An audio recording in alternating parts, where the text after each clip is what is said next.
Marissa Iannacone. I'm a special education teacher. I listen to Progress Texas every morning because it's a trusted source for progressive news in the state of Texas. It's Wednesday, December 3rd, 2025, and this is the Progress Texas Daily Dispatch, rapid response on the breaking news stories Texas progressives need to know. I'm Chris Mosier. So will she run or won't she run? With yesterday's announcement, it's looking like she will run. Dallas Congresswoman Jasmine Crockett has scheduled an announcement event for next Monday, December 8th in Dallas at 4:30 p.m., same day as the filing deadline.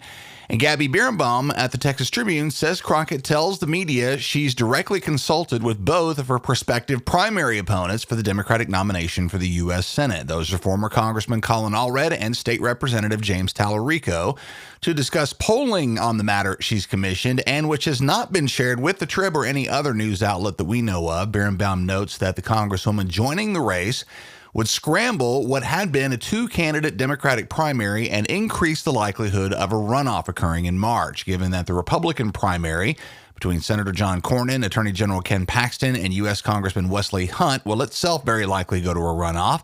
The standing Democrat would have had extra time to fundraise and campaign in general election mode without a Democratic primary. Let's also recall we've already seen attempts by the Democrats to avoid a glut of competitors in this race, with Tallarico and Allred conferring over the summer with both Beto O'Rourke and Congressman Joaquin Castro in an attempt to keep it slim, shortly after which Allred became the first to jump in. Congresswoman Crockett talked about an organized slate of Democratic candidates across a strategic range of races this week on MS Now, but with the filing deadline coming up on Monday, it's pretty late to start organizing that. Multiple voices on the progressive side in Texas are noting the problems that arise for Democrats with a Crockett Senate run added to the mix. Matt Engel at the Lone Star Project expresses frustration that aforementioned Democratic coordination in Texas hasn't really happened and is unlikely to form up in just the next few days. Engel says, quote, assuming that Congresswoman Crockett gets in, it means next fall, two of our best communicators are going to be on the sidelines, not seeking office. This is a year in which I think there's more opportunities. Republicans are more vulnerable in Texas than they've been in a while. And so you hate that we've got our best candidates running against each other, unquote. Michelle Davis in her Lone Star Left Substack wrote on Monday about the looming issue of negative partisanship, which is a term with which progressives in Texas should become much more familiar. I invite you to check out the comments on the great Jasmine Crockett video content that we've produced at Progress Texas and put on various social media platforms. There's probably no individual person who brings out the horrifically racist MAGA lowlife vitriol like Congresswoman Jasmine Crockett for a great number of reasons, including her race and her gender, but mainly in my mind because she is so incredibly adept at burning down the MAGA house. Trump Nation very, very actively hates Jasmine Crockett. That's negative partisanship. And Davis elaborates that, quote, a growing share of Americans strongly dislike the other party.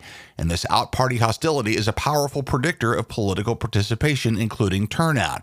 Anger, fear, and negative campaigning empirically increase turnout, especially when campaigns stoke fear or anxiety to turn up the base.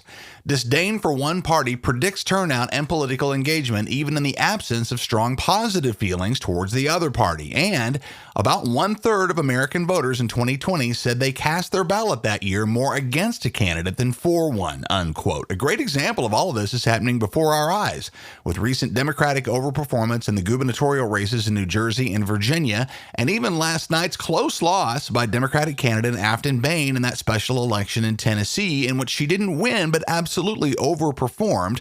We all know and understand that most of the support these Democrats are seeing is about opposition to Donald Trump amongst the electorate, as opposed to support for these candidates individually. So, back to Texas. Is MAGA Nation here going to get out the knives for either Colin Allred or James Tallarico? Probably not. But will they get them out and turn out huge against Jasmine Crockett? As Davis puts it, quote, the hatred towards her is visceral, it's constant, it's supercharged, and it's being fed daily by an entire media ecosystem dedicated to turning her into a caricature. To the MAGA base, to the people who already think diversity is a threat, Jasmine Crockett is the perfect villain. A strong black woman with a spine, terrifying. A Democrat who doesn't flinch, unforgivable. A politician who calls out white supremacy to its face, unthinkable. And the research is clear. Villains mobilize voters. That is my concern. Not her talent, not her message, not her values.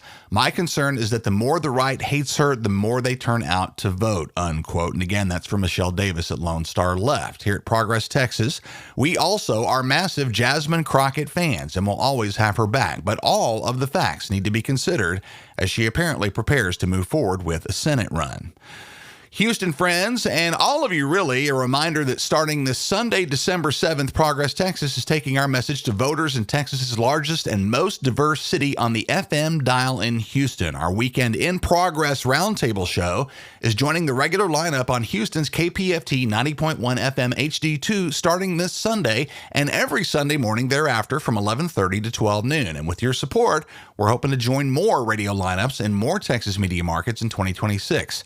This new radio initiative we've taken on requires additional manpower and equipment costs for Progress Texas, and now more than ever, we need your help to keep doing what we do. See the show notes for links to learn more about and stream KPFT Radio in Houston. And get your tickets right now for our 2 holiday parties, which are almost here. The first coming up on Monday, December 8th in Austin. The second, the following Monday, December 15th in Dallas. For the first time featuring live podcast recordings with a bunch of our most influential movers and shakers. In Austin, our pod panel will feature State Senator and Congressional candidate Sarah Eckhart, State Rep and candidate for Lieutenant Governor Vicki Goodwin, and State Senator Roland Gutierrez.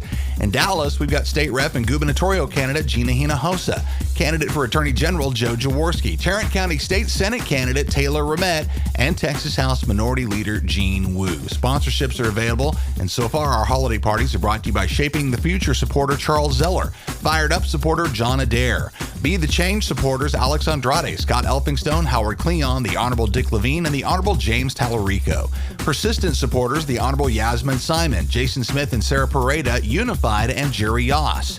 Good Trouble supporters Allison Grincher Allen, Bright Blue Inc., Alex Clark and Kate Rumsey, hosts of the Mission Texas podcast, Valerie DeBille, the Honorable Vicki Goodwin, Freda Health, thank you Freda, Joe Jaworski, the Honorable Ron Nierenberg, the Honorable Bill Peterson III, and Mark Yagin.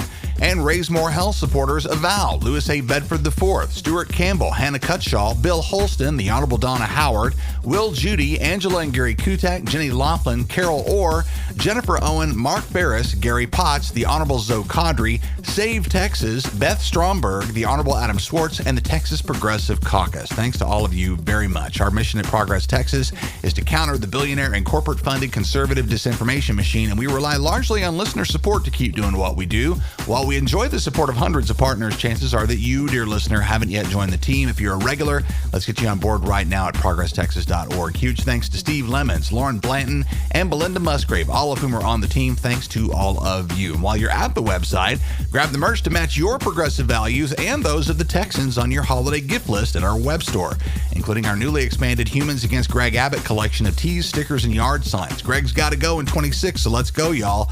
All of that and lots more at progresstexas.org. That's the Progress Texas Daily Dispatch for this Wednesday, December 3rd, 2025. Links to all of these original stories can be found in our show notes. Progress Texas is a nonprofit rapid response media organization promoting progressive messages and actions. While campaigns come and go, we're the permanent home for progressive media and action in the Lone Star State. I'm Chris Mosier. Thanks so much for listening. Have a great day. We'll see you again tomorrow morning.